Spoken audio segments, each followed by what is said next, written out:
1850년대 말에 미국의 오하이오의 한 농장에 테일러 씨라고 하는 분이 주인으로 있었습니다. 이 주인 집에 17살 된 짐이라고 하는 한 소년이라고 할까요? 청년이라고 할까요? 한 사람이 찾아와서 제가 기거할 것이 없고 먹고 살기가 좀 그러니 이 집에서 농장 일을 하면서 좀 기거해도 되겠습니까? 이 테일러 씨는 일손이 딸리고 그 청년이 또리방또리방 해배서 일을 시켰어요. 1년, 2년, 3년쯤 되는 해에 이 테일러 씨가 눈치를 챘습니다. 그 집에 하나밖에 없는 테일러 씨의 외동딸과 이 짐이라는 청년이 서로 사귀고 있다는 것을.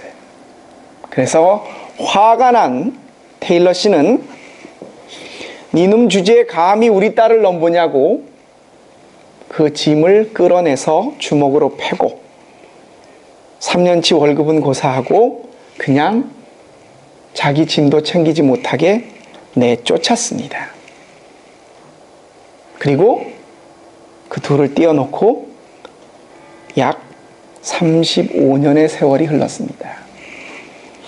이 테일러 씨네 집안이 점점 가게가 기울어져서 농장의 한 부분을 팔아야 됐습니다. 그래서 농장이 한 부분에 헛간이 딸려 있고 그 땅을 팔기 위해 헛간을 부시는 중에 35년 전에 한 보따리가 나왔습니다.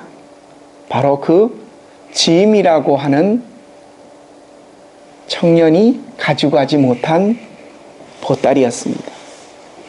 그 짐의 보따리를 풀어보니 책이 한 권 나왔는데 그 책 앞쪽에 앞장을 열어보니 책에 제임스 A. 갓필드, 아마 독일 이름인 것 같아요. 갓필드인데 영어에서는 갓이라고 하면 갓이라고 그러죠. 제임스 A. 갓필드라는 이름이 적혀 있었습니다.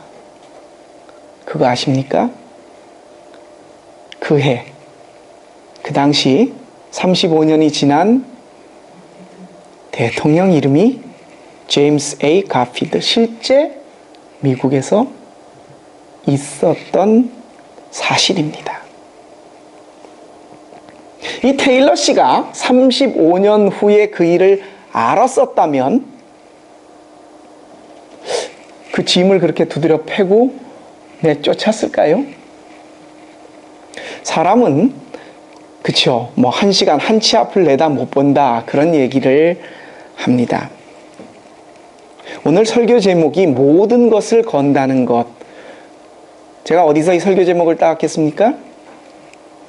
조용필 씨가 부른 노래 중에 킬리만자로의 포범이라는 노래가 있습니다. 먹이를 찾아 산기슭을 거슬렁거리는 하이에나를 본 적이 있는가? 이렇게 하면서 쭉 시작하는데 노래 중간에 멘트가 이렇게 쭉 나와요. 그 중에 이런 말이 나옵니다. 모든 것을 건다는 건 외로운 거야. 노래 가사에 모든 것을 건다는 것, 그것은 외로운 거야. 우리는 내일 일을 내일 어떻게 될 것이다 예상하지 못하고 내 하루하루를 삽니다. 35년 후에 일을 알았었다면 테일러 씨는 분명히 어떤 수술을 써서라도 자기 딸과 그 가필드 청년 짐을 결혼시키고자 노력을 백방으로 했을 겁니다. 여러분, 대림절 두 번째 주일입니다. 예수님은 우리를 위해 이 땅에 오십니다. 우리를 위해 오시는 예수님이 여러분의 1시간 후에 내일, 1년, 앞으로 10년, 20년 여러분의 미래에 예수님은 어떤 분이시기를 원하십니까? 하나님은 오늘 예수님이 우리의 미래에 어떤 분이 되셔야 하는가라는 것을 말씀해 주시길 원하십니다. 그 제목이 모든 것을 건다는 것입니다.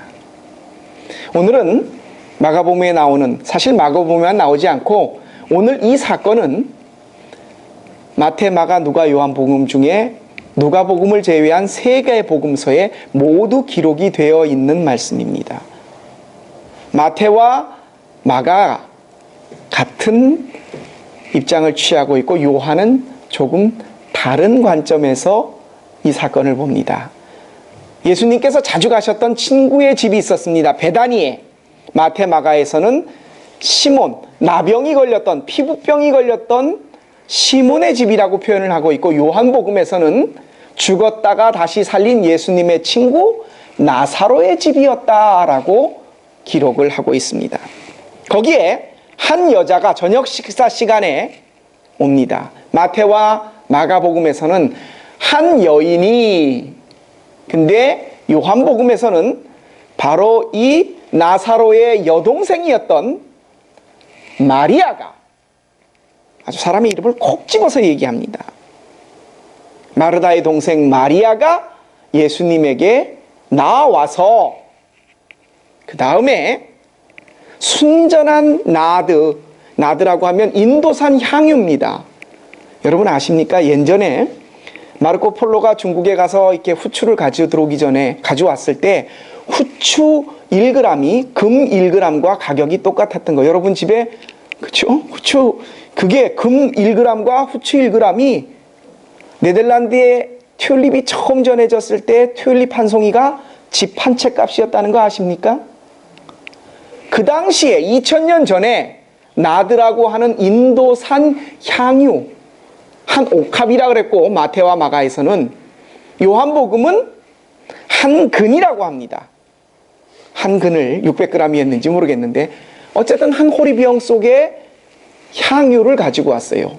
근데 여러분 그거 아십니까? 이 향유는 그 당시 여인들은 결혼을 할 때 지창금 대신에 아주 값비싼 물건을 가져갑니다. 이 여인이 준비했던 이 순전한 나드 한 옥합, 오늘 말씀해 보니까 300데나리온, 1데나리온이 한 사람 성인 남자의 하루 품삯입니다. 300데나리온이면 그건 1년치 연봉이 됩니다. 적은 액수는 아니죠. 굉장히, 한 옥합이 그 정도 가격이 나간다는 겁니다. 이 옥합을 가지고 와서 마태와 마가복음에서는 예수님의 머리에 부었다라고 하는데, 요한복음에서는 그 옥합을 깨뜨려서 예수님의 발에 붓고 자신의 머리카락으로 그것을 닦으며 슬피 울었다라고 표현을 하고 있습니다. 그랬더니 거기에 있던 사람 몇몇 중에 이렇게 그 여인에게 말을 합니다. 아니, 그 비싼 걸 가지고 팔아서 가난한 사람들이나 돕지 왜 그걸 허비하냐고. 요한복음에서는 아주 사람의 이름을 콕 집었습니다. 돈전대를 맡고 있었던 가룟 유다가 그 비싼 거를 왜 깨트려 허비하느냐, 팔아서, 이렇게 얘기를 합니다. 그리고 동시에 이 마태, 마가, 요한복음 모두에서 예수님께서 하셨던 말씀은 똑같이 기록하고 있습니다. 가만 내버려 두어라. 평소에 예수님 같으면 가난한 자들과 불쌍한 사람, 아픈 사람들을 그냥 못 보실 분이 그 비싼 향유를 깨서 자기의 머리가 됐던 발에 부었는데 그것을 허비한다라고 말씀하지 않으시고 가만 두어라. 가난한 사람들은 늘 너희들과 함께 있지만 나는 그렇지 않다. 저 여인이 내 장례를 준비하였다. 이 말이 전해지는 곳마다 이 여인의 행위가 칭찬받을 것이다. 조금씩 마태와 마가와 요한이 얘기한 것은 달라도 이 복음서에 한 사건을 기록했습니다. 여러분, 막달라 마리아가 누굽니까?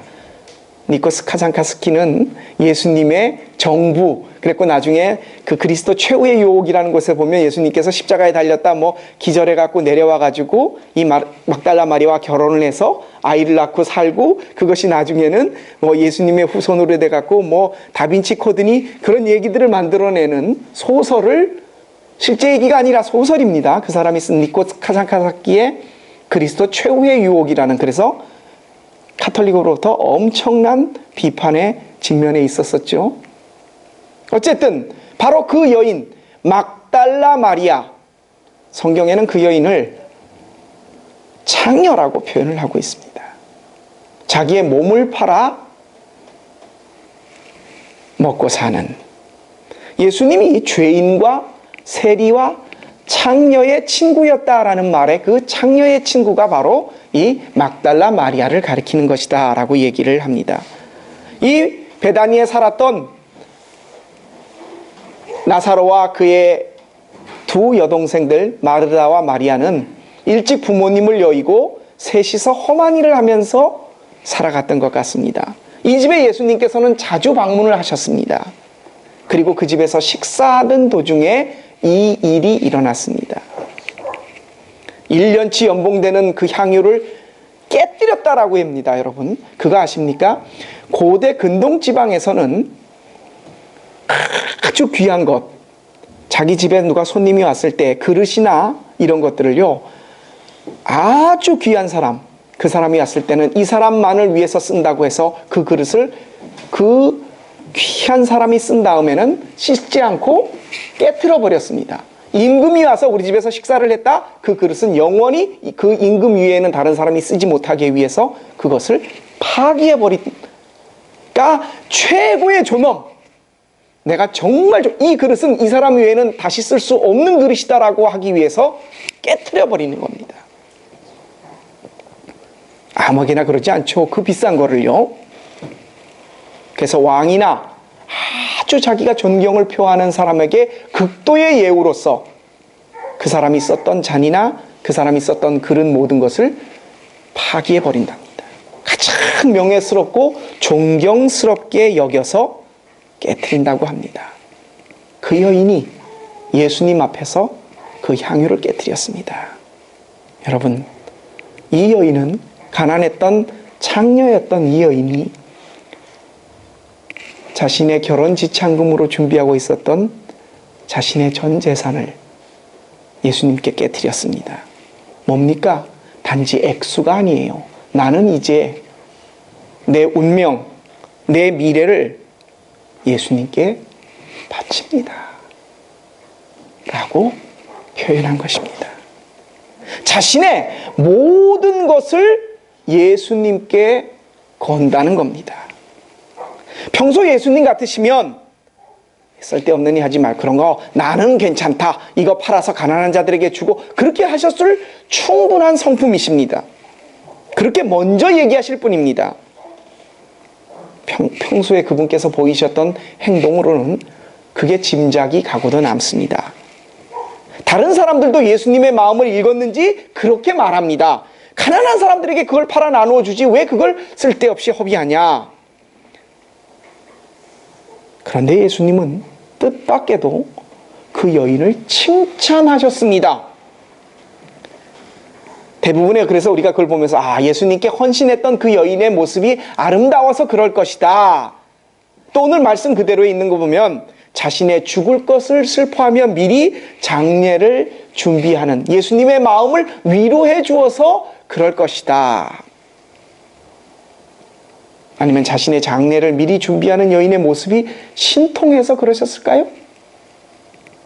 여러분, 예수님께서 이 여인을 칭찬하신 데는 그것을 넘어선 그 여인의 마음을 읽은 예수님이 네가 잘했다 칭찬하는 이유가 있으십니다. 예수님께 칭찬을 받은 사람들이 성경에 그리 많지 않습니다.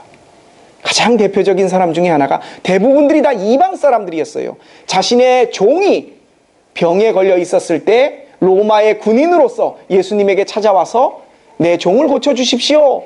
어디냐 가자. 그러자 우리 집에 들어오시는 것을 감당하지 못하겠습니다. 주여, 나도 내 하인들에게 가라 하면 가고 오라면 옵니다. 그저 말씀만 해주십시오. 그러자 예수님께서 그 백부장을 보고 네 믿음이 크도다. 로마의 군인이었던 장교 백부장이 예수님에게 칭찬을 들었습니다. 또 예수님께서 칭찬해 줬던 여인 중에 하나는 자기의 딸이 악한 귀신에 들려서 주체를 못할 때에 예수에게 다가서 예수님 우리 딸을 살려주십시오. 그러자 아주 심한 혹독한 말을 듣습니다. 나는 개들하고는 상종을 안 한다. 이스라엘의 어린 양만을 그때 그 여인 수로보니게의 여인이 올소이다 주여 하지만 개들도 주인의 상에서 떨어지는 부스러기를 먹습니다. 그러자 예수께서 여인아 네 믿음이 크도다. 네 딸이 나음을 입을 것이다. 수로보니게의 여인 이방 여자였습니다. 유대인들 가운데 유일하게 예수님으로부터 칭찬을 들었던 여인이 바로 이름을 얘기하자면 바로 오늘의 막달라 마리아였습니다. 여러분 왜 이 여인은 예수님에게 그 비싼 향유를 깨뜨려서 장례를 준비해서 예수님의 마음을 읽었기에 그래서 예수님께서 칭찬하셨을까요? 더 깊은 의미의 예수님의 뜻이 그 속에 담겨져 있으십니다. 뭡니까? 이 여인은 자신의 운명과도 같은 그 비싼 결혼 지참금, 자신의 모든 것을 내려놓고 자신의 운명과 미래로 이것을 예수님께 맡겼습니다. 자신의 운명을 예수님께 겁니다. 그것도 어떤 예수님요? 곧 십자가에 돌아가실 예수님께 잘 나가고 기적을 일으키며 많은 사람들에게 칭송을 받고 그리고 왕으로 등극할 예수님이 아니라 이 말씀이 기록된 마가복음 14장 다음 16장으로 끝납니다. 2장 후에 바로 그 다음 오늘 이 사건은 예수님께서 일반 사람들, 제자들이 아닌 일반 사람들과 한 마지막 행동이셨습니다. 그 이후에는 제자들과 함께 식사하고 성찬식을 하고 감난산에서 체포돼서 잡혀서 십자가를 지고 돌아가십니다. 일반 사람들과는 행한 마지막 행동. 이 여인이 예수님을 보면서 저분이 우리의 구세주고 저분을 한 가닥 잡으면 내가 그랬던 사람이 아니었습니다. 나의 장례를 준비한다 라고 할 정도로 예수님은 말씀하셨습니다. 그 여인은 십자가를 질 예수님에게 자신의 모든 운명을 걸었습니다. 여러분 생각해 보십시오. 실패할 길인 걸 알면서 갈 사람 없습니다. 떨어질 시험인 걸 알면서 시험 볼 사람 없습니다. 망할 것 생각해 놓고 그러리라고 하면서 장사 시작하는 사람 아무도 없습니다. 돈 잃을 곳에 투자할 사람 없고 싹수 없는 아이에게 막 뭐 하라고 하지 않습니다.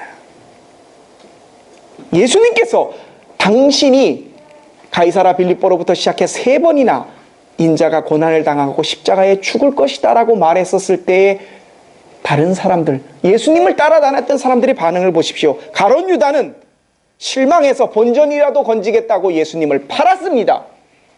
제자들은 헌을 합니다. 다 도망갈지라도 나는 그리하지 않겠습니다. 내가 그렇게 못하겠습니다. 수제자였던 베드로는 그렇게 말해놓고 저주하며 예수님을 3번이나 부인했습니다. 이 여인 돌아가실 걸 알고 십자가를 지신다라는 말을 하셨음에도 불구하고 그 비싼 향유, 값이 비싸서가 아니라 자신의 미래, 운명마저도 예수님에게, 그것도 어떤 예수님? 세상 사람들이 보면 죽을, 실패할 예수님에게 자신의 모든 것을 걸었습니다. 여러분, 이 여인의 그 믿음, 이게 뭘 의미할까요? 죽을 예수님께 자신의 미래를 건다는 것. 여러분, 대림절 2번째 주일에 저와 여러분이 한번 깊이 생각해 보십시다. 예수 믿는다고 생각하기에 우리 여기 앉아 있습니다. 그렇다면 저와 여러분은 우리의 미래를 예수님에게 겁니까? 1850년대 오하이오의 한 농장에 테일러 씨 집에서 35년 후에 그런 일이 있을 줄 아는 그런 장밋빛 얘기에 그런 미래가 아니라 십자가를 지고 세상 사람들에게 손가락질을 받으며 모진 고통 속에 죽어야 한다는 그 예수님의 삶에다가 자신의 미래를 건다는 것. 여러분, 신앙생활이 그겁니다. 우리가 예수님에게 우리의 미래를 건다는 게 뭘 말씀드리는 겁니까? 예수님에게 우리의 미래를 걸면 훌륭한 사위를 얻습니까? 내 자식이 유명하게 됩니까? 건강합니까? 부자가 됩니까? 처음 믿는 분들 그럴 수 있을지 모르겠습니다. 하지만 정말 예수님께서 이 여인의 믿음을 보시고 칭찬하셨던 데는 예수님이 가시는 십자가의 길을 알면서도 그 앞에 자기의 미래를 운명을 걸 수 있었다는. 제자들은 도망을 가고 가룟 유다는 배신을 했지만 그 여인은 끝까지 십자가 밑에까지 예수님을 따라갑니다. 어딥니까? 죽음의 자리였습니다. 여러분, 예수 믿는 우리는요, 장밋빛 미래가 아니라 십자가를 바라보고 나가는 사람들입니다. 우리 신앙인의 끝은 골고다 언덕, 그분이 달리셨던 그 자리. 2000년 전에 내가 달려야 할 그 자리가 바로 예수님이 가 계신 그 자리입니다. 세상 사람들은 성공에, 부자의, 출세에, 건강에, 자신의 행복에 무언가를 걸고 싶어 합니다. 거기다 투자를 합니다. 그러나 신앙인은 십자가에 달리신 예수님께 모든 것을 거는 사람입니다. 그분이 가신 길, 그 십자가의 길이 내 운명이고 내 미래다라고 내 모든 것을 거기에 거는 사람입니다. 대림절 두 번째 주일 우리를 한번 봅니다. 우리가 이 여인처럼 그럴 수 있을까요? 자신의 소중한 것을, 내 가장 소중한 것을 그분에게 걸 수 있을까요? 내 모든 것을 포기하고 내려놓고 예수님의 십자가에 내 운명과 미래를 맡길 수 있을까요? 주께서 원하시는 것이 그것입니다. 이 여인의 이런 믿음, 찾아보기가 힘든 믿음이다. 성경에 기록되어 있는 이 믿음은, 이 여인이 이야기가 전해지는 모든 곳에서 칭송받는 그 이유는 바로 예수님의 십자가에 자신의 모든 것을 걸고 맡긴 이 여인의 그 모습 속에서 예수님은 그 여인을 믿음이 크다고 말씀하십니다. 칭찬하셨습니다. 사랑하는 성도 여러분, 대림절 두 번째 주일을 맞아 오실 예수님을 생각합니다. 우리가 우리의 모든 것을 예수님에게 걸고 있는지, 걸고 따라는 가는데 거기가 십자가인지, 십자가를 따른다는데 우리는 죄인이 아닌 의인으로 서서 따라가는 것은 아닌지. 대림절 두 번째 주, 우리의 미래로 걸어가야 할 가장 확실한 목표는 바로 우리의 예수님, 그 예수님의 십자가 길인 것을 하나님은 오늘 베다니의 이 여인의 아름다운 믿음의 모습을 통해 우리에게 알려주십니다. 저와 여러분의 삶 속에서 우리의 모든 것을 건 우리의 운명의 주인공이 자녀나 건강이나 물질이나 세상의 다른 즐거움이 아니라 예수님이 되게 해달라고, 그 지혜를 깨닫게 해달라고 우리 한번 대림절 두 번째 주일 초를 바라보면서 오실 예수님을 소망 가운데 기다리며 함께 그 지혜를 깨닫게 되시기를 주님의 이름으로 부탁드립니다. 기도드리겠습니다. 세상 사람들 보기에 참 떳떳하지 못한 직업, 그리고 자신이 정말 평생을 걸쳐 모은 가장 귀한 그것을 깨트리면서 예수님의 발 앞에서 울며 예수님의 장례를 준비했던 막달라 마리아. 예수님은 그 여인의 믿음을 칭찬하셨습니다. 예수님의 마음을 알았기에가 아니라, 장례를 준비했기에가 아니라, 그 여인이 예수님에게 걸었던 자신의 모든 운명과 미래, 십자가를 지실 예수님을 바라보면서도 그 길이 믿고 따라야 할 길임을 알았던 우리의 신앙의 선배, 가장 큰 믿음을 소유했던 사람이라고 예수님께 칭찬받았던 막달라 마리아. 하나님, 대림절 두 번째 주일 우리들의 모습을 봅니다. 우리엔 어디에 우리의 마음을 두고, 어디에 소망을 두고, 우리의 미래를 향하여 무엇을 어떻게 예수님께 걸고 있습니까? 하나님, 믿는 사람으로서 정말 우리가 예수님이 나에게 어떤 운명이고 어떤 존재인 것을 다시 한번 깊이 생각하며 이 막달라 마리아 믿음의 우리의 신앙의 선배의 본을 따라 주님께 내 모든 것을 걸 수 있겠다라고 주님 앞에 고백할 수 있는 귀한 주의 자녀들 되게 하옵소서. 이 지혜를 깨닫게 하신 우리 주님 예수 그리스도의 이름으로 감사하며 기도합니다. 아멘.